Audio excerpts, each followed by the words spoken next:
kabar kalian hari ini? Semoga saat nonton video ini kalian dalam keadaan baik, sehat, dan pastinya tetap semangat. Jadi kita bisa belajar banyak hal hari ini. Nah, untuk video kali ini kita mau bahas dua topik. Ya, dua topik yang penting banget nih di sebuah penelitian. Nah, udah ketebak dong ya pasti bakal bahas apa? Dari judulnya kalian bisa lihat. Nah, kalau udah ketebak, ayo tanpa basa-basi terlalu banyak, kita langsung bahas topik kali ini. Nah, seperti judul video kita kali ini, kita akan membahas dua topik, yaitu penyajian data dan juga tabel distribusi frekuensi. Oke, karena pada awal video ini kita akan bahas penyajian data terlebih dahulu, penting nih untuk kita ingat kembali apa itu data. Masih pada ingat nggak data tuh?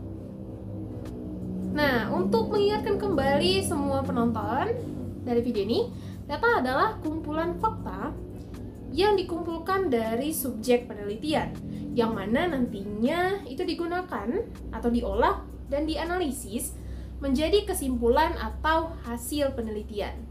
Nah, data merupakan fakta-fakta yang difilter untuk kepentingan riset itu sendiri. Dan penjelasan tadi itu sejalan dengan pendapat pendapat atau pernyataan dari Bernard tahun 2012, yang mana menurutnya data adalah fakta kasar mengenai orang, tempat, kejadian, dan sesuatu yang penting diorganisasikan. Ini juga meliputi sekumpulan fakta ataupun angka dan dapat diolah menjadi informasi yang berguna. Sekarang udah ingat dong ya apa itu data dari sebuah penelitian? Oke, setelah mengerti dan mengingat apa itu data, kita akan bergeser ke pembahasan inti dari penyajian data ini. Nah, setelah kita melakukan penelitian dan mendapatkan data, kita harus bisa menyajikannya agar pembaca mudah menemukan informasi yang coba kita sediakan. Lalu sebenarnya apa sih penyajian data ini? Ya, penyajian data merupakan salah satu kegiatan dalam pembuatan laporan hasil penelitian yang telah kita lakukan. Kita sebagai peneliti melakukan penelitian agar dapat dipahami dan dianalisis sesuai dengan tujuan yang diinginkan. Namun perlu diingat kembali bahwa data yang disajikan harus sederhana dan juga jelas agar mudah dibaca. Ada beberapa cara untuk menyajikan data yang sudah kita dapatkan dari sebuah penelitian. Yang pertama yang akan saya bahas dalam video ini adalah dalam bentuk tabel. Kalian pasti sudah tahu kan bagaimana bentuk tabel itu? Ya, tabel ini bisa kita temui di banyak tempat, seperti di jurnal penelitian. Yang kedua ada di buku-buku sekolah, meskipun tabel yang ada mungkin ditampilkan secara sederhana. Dan ada juga tabel yang berada di kantor-kantor, khususnya kantor yang mengurusi data-data kependudukan. Nah, penyajian tabel ini memang digunakan sebagai pilihan yang sering dipakai oleh peneliti atau penyaji informasi. Tabel di sini terbagi menjadi dua. Yang pertama, ada tabel referensi dan juga tabel ikhtisar. Yang pertama, tabel referensi memiliki fungsi sebagai gudang keterangan. Ya, ada kata gudang dan juga keterangan. Gudang, kita bisa bayangkan apa isi gudang sebenarnya? Iya, karena kenapa disebut gudang? Karena tabel tersebut menyajikan keterangan yang rinci dan disusun secara khusus untuk kepentingan referensi. Nah, lalu yang kedua tadi ada tabel ikhtisar. Sedangkan tabel ikhtisar ini bentuknya secara umum berbentuk singkat, sederhana, dan mudah dimengerti. Nantinya, di dalam tabel, data yang sudah ada akan disusun di dalam kompartemen-kompartemen tabel. Selanjutnya, untuk kali ini saya akan membagikan beberapa cara penyusunan keterangan dalam kompartemen tabel. Yang pertama, ada penyusunan secara alfabetis. Tabel ini menyajikan data berdasarkan kolom nama kompartemen yang disusun secara alfabetis dimulai dari alfabet yang paling awal yang ada dalam kolom tersebut sampai dengan alfabet yang terakhir. Jadi harus berurutan. Selanjutnya yang nomor 2, ada penyusunan secara geografis. Tabel ini menyajikan data berdasarkan kolom nama kompartemen yang disusun secara geografis. Dimulai dari misalnya ya, lokasi paling barat sampai paling timur. Dan yang ketiga, ini penyusunan menurut besaran angka-angka. Tabel ini menyajikan data berdasarkan kolom yang diberikan penekanan dan disusun menurut besarnya angka-angka yang ada di dalam tabel tersebut. Nah, yang keempat, penyusunan secara historis. Data yang disajikan dalam tabel ini akan diklasifikasikan secara kronologis atau historis. Nah, selanjutnya ada penyusunan atas dasar kelas-kelas yang lazim. Apa itu ya?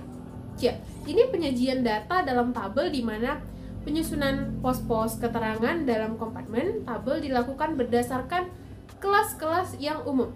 Ya, perlu diingat kelas-kelas yang umum digunakan di dalam dunia statistik. Lalu yang terakhir, ada penyusunan secara progresif.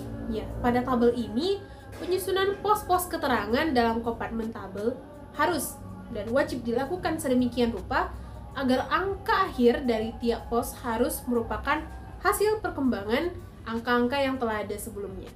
Oke, tadi kita sudah bahas cara penyusunannya.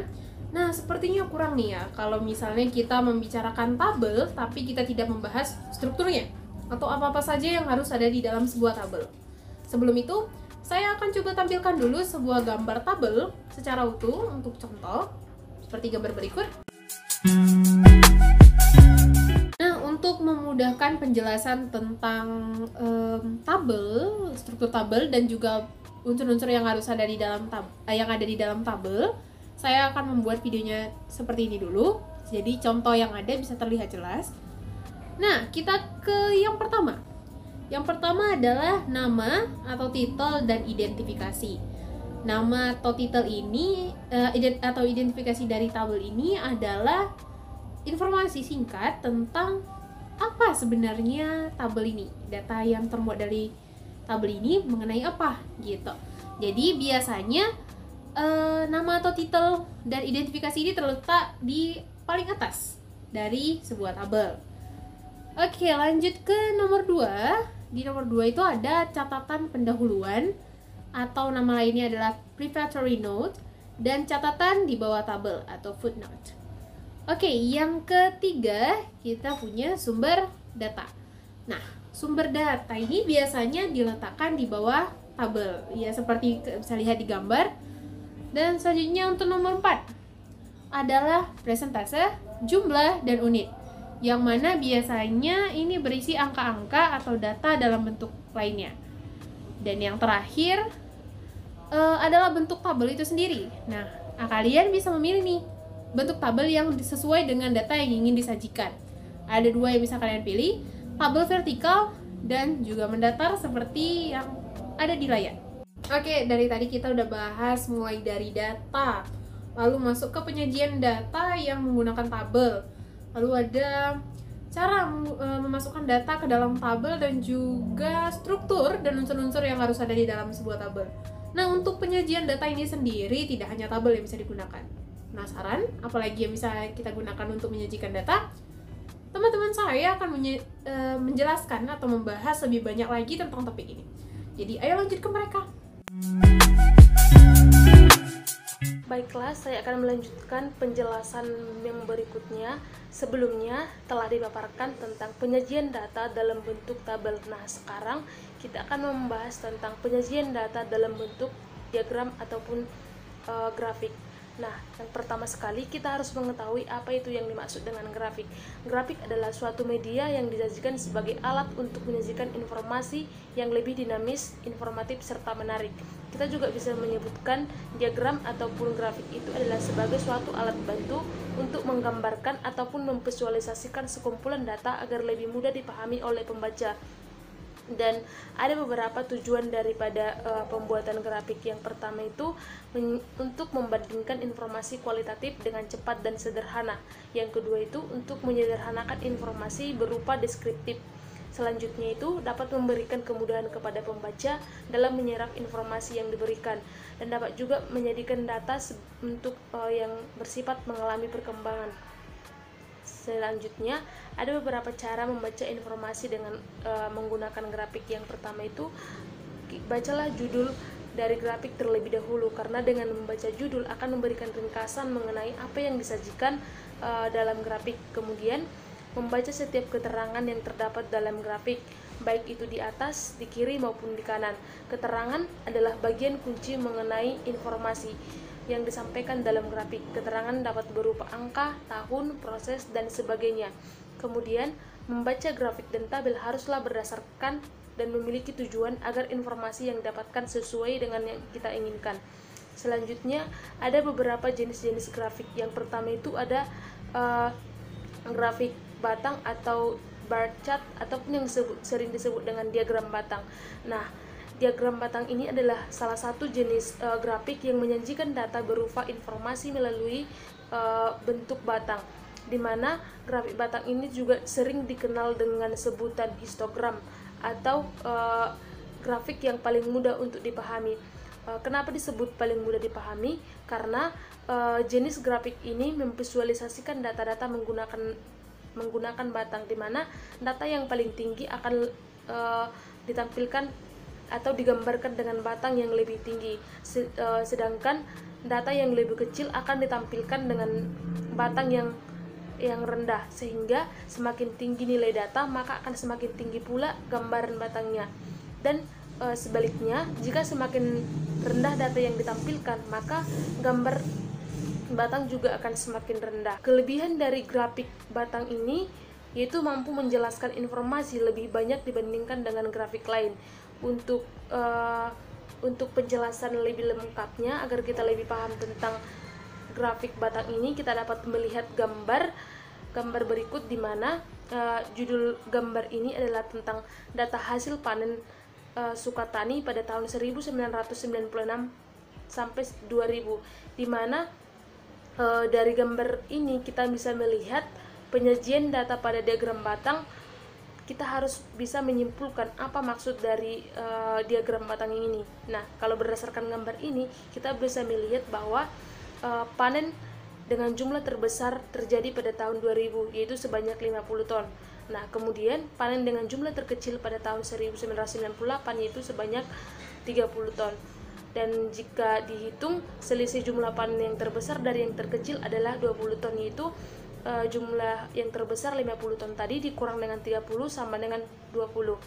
Nah, selanjutnya itu ada yang disebut dengan grafik garis. Nah, grafik garis ini merupakan sebuah grafik ataupun sebuah diagram yang menampilkan data dalam bentuk garis ataupun kurva. Grafik jenis ini biasanya digunakan untuk menggambarkan data yang mengalami perkembangan. Misalnya yang sering kita lihat itu yaitu tentang pertukaran mata uang, harga saham, ataupun hal yang sebagainya. Sama halnya tadi dengan yang kita bahas sebelumnya itu tentang grafik batang ini. Grafik garis ini memiliki dua sumbu, yaitu sumbu X dan sumbu Y, di mana umumnya menampilkan pengamatan, sedangkan sumbu Y itu menunjukkan nilai dan hasil pengamatan. Nah, cara membaca grafik garis ini hampir sama dengan grafik batang, namun data yang dipresentasikan adalah data-data yang bersifat kontinu, yang artinya itu pada sumbu horizontal diberi label yang menunjukkan kelas atau kelompok, dan sedangkan sumbu vertikal menyatakan frekuensi, baik itu frekuensi relatif maupun frekuensi persen. Nah, setiap nilai dari sumbu vertikal dihubungkan secara kontinu dengan sebuah garis. Nah, itulah mengenai grafik garis. Yang selanjutnya itu ada yang dinamakan dengan grafik lingkaran. Nah, apa itu grafik lingkaran? Grafik lingkaran itu adalah sebuah grafik yang menampilkan data dalam bentuk lingkaran. Nah, grafik lingkaran ini pada umumnya untuk mewujudkan presentasi nilai dari keseluruhan. Nah, apabila sebuah data belum dipresentasikan, maka kita harus menghitung terlebih dahulu presentasi dari keseluruhan nilai. Dan untuk membuat grafik lingkaran, kita harus memperhatikan beberapa hal-hal. Yang pertama itu harus dilakukan adalah menghitung persentase nilai terlebih dahulu. Caranya yaitu dengan menentukan persentase, cara membagi dengan jumlah kelompok data dan kelompok keseluruhan, kemudian dikali dengan 100. Cara selanjutnya itu yaitu dengan menentukan masing-masing besaran sudut data kelompok. Cara menentukan hasil sudut itu dengan hasil presentasi dibagi dengan 360. Selanjutnya itu menentukan warna dari masing-masing data, karena setiap data kelompok itu harus memiliki warna yang berbeda-beda. Dengan warna yang berbeda-beda akan lebih mudah untuk membandingkan data yang satu dengan data yang lainnya. Dan untuk selanjutnya itu di sini saya akan menampilkan ada contoh gambar grafik lingkaran ini. Di sini judulnya tentang hasil panen Desa Sukatani pada tahun 1996 sampai 2000. Nah, di mana dari gambar tersebut kita bisa lihat hasil panennya itu dari tahun 1996 sampai 2000 itu dengan jumlah persenan yang berbeda-beda. Nah, dari gambar ini kita dapat menghitung pertama sekali itu berapa besar sudutnya setiap masing-masing, setiap belahan masing-masing. Kemudian kita akan menyajikan data yang bentuk derajat, yaitu pada hasil panen pada tahun 1996 kita bisa hitung dengan cara dari persenannya tadi 40 dibagi dengan 200 dikali dengan 100, maka kita akan dapat menghasilkan 20%. Begitu juga dengan langkah-langkah yang selanjutnya. Demikianlah penjelasan saya tentang penyajian data dalam bentuk diagram ataupun grafik. Nah, baik. Jadi tadi kan sebelumnya kita sudah membahas mengenai bagaimana caranya untuk penyajian data. Dan selanjutnya kita akan pindah ke topik pembahasan yang lain, yaitu mengenai tabel distribusi frekuensi. Oke. Namun sebelum kita membahas lebih dalam lagi mengenai tabel distribusi frekuensi, alangkah baiknya kita mengetahui terlebih dahulu apa itu distribusi frekuensi. Nah, di sini ada yang tahu tidak apa itu distribusi frekuensi ya? Baik, jadi distribusi frekuensi itu adalah sebuah susunan data yang telah dikelompokkan menurut kategori tertentu dalam sebuah tabel yang disertai dengan frekuensi yang telah sesuai. Ini juga memiliki tujuan, yang tujuannya itu adalah untuk mengatur data mentah atau data yang memang belum dikelompokkan ke dalam suatu bentuk yang lebih rapi lagi, namun tanpa menghilangkan atau mengurangi informasi inti yang ada di dalamnya. Baik, selanjutnya kita akan membahas mengenai jenis-jenis dari distribusi frekuensi ini sendiri. Nah, jadi yang pertama itu ada distribusi frekuensi kualitatif atau kategori, dan yang kedua ada distribusi kuantitatif atau numerik. Nah, kita akan bahas satu persatu. Jadi di sini distribusi kualitatif atau kategori yaitu distribusi frekuensi yang dimana pengelompokan datanya itu disusun dalam bentuk kata-kata. Jadi bukan dalam bentuk angka ya. Nah, selanjutnya distribusi frekuensi kuantitatif. Sesuai dengan namanya, yaitu pengelompokan atau pengambilan datanya disusun berdasarkan angka, dan penerapannya juga berupa tabel distribusi data kelompok dan tabel distribusi data tunggal. Baik, itulah tadi sekilas mengenai distribusi frekuensi dan juga macam-macam. Lalu selanjutnya, apa itu tabel frekuensi yang sebenarnya? Nah, jadi definisi dari tabel frekuensi itu sendiri, tabel frekuensi atau tabel distribusi frekuensi adalah alat penyajian data di dalam statistika yang berbentuk kolom dan juga baris yang di dalamnya terdapat susunan data yang telah dikelompokkan menurut kategori tertentu. Nah, dan di dalam tabel distribusi frekuensi ini juga memiliki beberapa jenis tabel distribusi frekuensi. Jadi di sini ada 5 jenis bentuk atau macam dari tabel distribusi frekuensi. Yang pertama yaitu tabel distribusi frekuensi data tunggal, data kelompok, relatif, kumulatif, dan yang terakhir yaitu relatif kumulatif. Nah, lalu bagaimana penjabaran dari kelima macam tabel distribusi frekuensi ini? Baik, yang pertama kita akan bahas satu persatu. Yang pertama ada tabel distribusi frekuensi data tunggal. Nah, jadi tabel distribusi frekuensi data tunggal ini adalah jenis tabel distribusi frekuensi yang dimana di dalamnya ini disajikan dengan angka-angka yang memang tidak dikelompokkan. Sebagai contoh, semisal suatu kasus di mana terdapat data utama atau data dari perorangan dari hasil ujian nilai bahasa Inggris 15 orang mahasiswa, semisal. Nah, jadi data ini berbentuk tunggal mutlak dari perorangan. Dan yang kedua adalah tabel distribusi frekuensi data kelompok. Jadi tabel distribusi frekuensi data kelompok ini adalah jenis data atau jenis tabel frekuensi yang dimana di dalamnya itu datanya berbentuk atau berupa angka-angka yang memang telah dikelompokkan. Jadi berbeda dengan data tunggal sebelumnya. Jadi sesuai dengan namanya, data ini dikelompokkan. Jadi sebagai contoh dalam suatu kasus yaitu mengenai data berat badan seseorang atau data dari tinggi badan seseorang. Jadi hal ini tuh biasanya berhubungan dengan pengukuran yang di dalamnya itu berisikan dengan angka-angka. Dan yang ketiga ada tabel distribusi frekuensi relatif. Jadi tabel distribusi frekuensi relatif ini merupakan tabel distribusi frekuensi yang di mana datanya itu dinyatakan dalam bentuk presentase. Dan yang keempat ada tabel distribusi frekuensi kumulatif.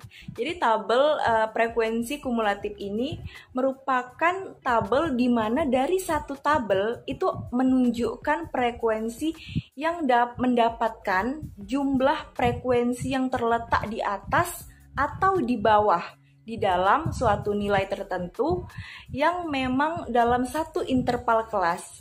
Jadi saya akan ulang sekali lagi.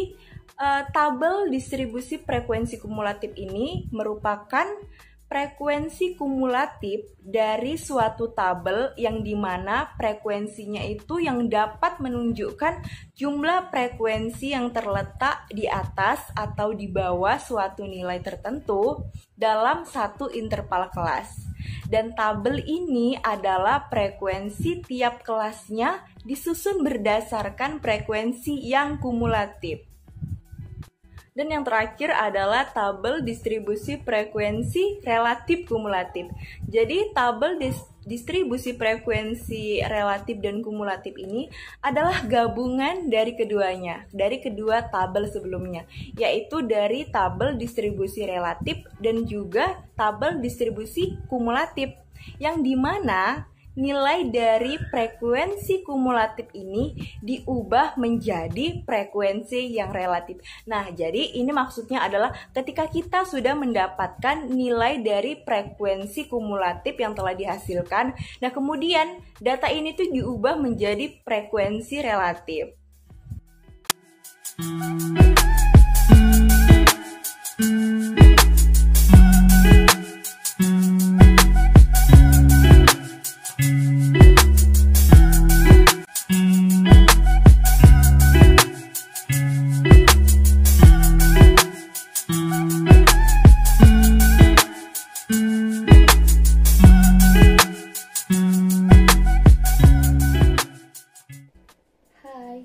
Jadi di sini saya akan melanjutkan penjelasan sebelumnya tentang tabel distribusi frekuensi. Langkah-langkah yang dilakukan untuk membuat tabel distribusi frekuensi adalah sebagai berikut. Pertama, mengurutkan data. Langkah pertama yang harus kita lakukan adalah mengurutkan data. Data diurutkan mulai dari yang terkecil sampai yang terbesar. Contohnya sebagai berikut.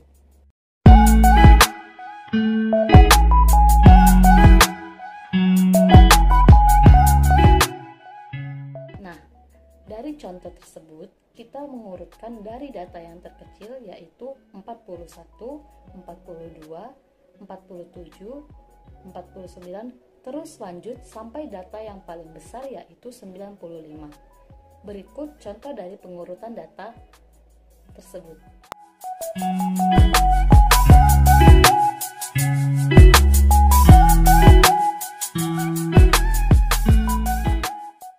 Kedua, tentukan jumlah kelas atau simbolnya K. Langkah kedua yang harus kita lakukan adalah tentukan jumlah kelas yang akan digunakan pada tabel distribusi frekuensi. Kita dapat menentukan jumlah kelas dengan menggunakan rumus Sturges, yaitu K sama dengan 1 ditambah 3,3 dikali log N, yang menyatakan bahwa K adalah jumlah kelas dan N banyaknya data observasi. Berikut contoh mencari jumlah kelas.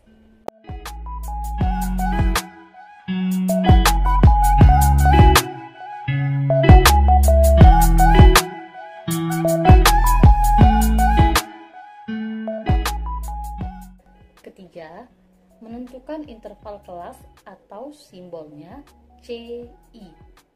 Langkah ketiga yang harus kita lakukan adalah menentukan interval kelas. Besarnya interval kelas yang digunakan pada tabel distribusi frekuensi juga bebas ditentukan oleh pembuatnya. Akan tetapi perlu diingat bahwa besarnya interval kelas untuk semua kelas adalah sama. Berikut rumus yang digunakan untuk menentukan besarnya interval kelas, yaitu CI sama dengan R dibagi K, yang menyatakan bahwa CI adalah interval kelas, R adalah selisih nilai data tertinggi dengan data terendah, K adalah jumlah kelas. Kita dapat menghitung rentang atau range dengan cara data terbesar dikurang dengan data terkecil. Berikut contoh menentukan interval kelas dengan rumus tersebut.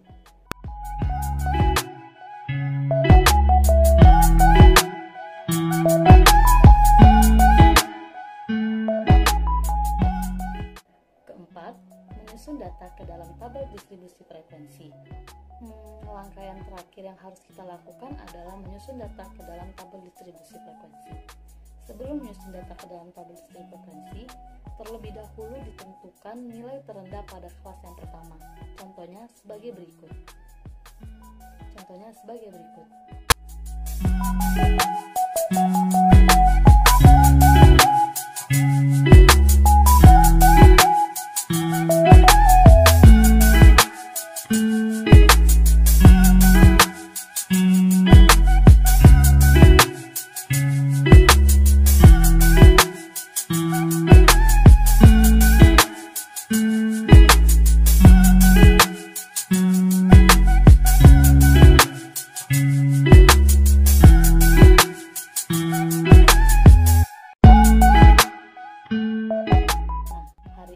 Kita sudah mempelajari tentang penyajian data dan tabel distribusi frekuensi.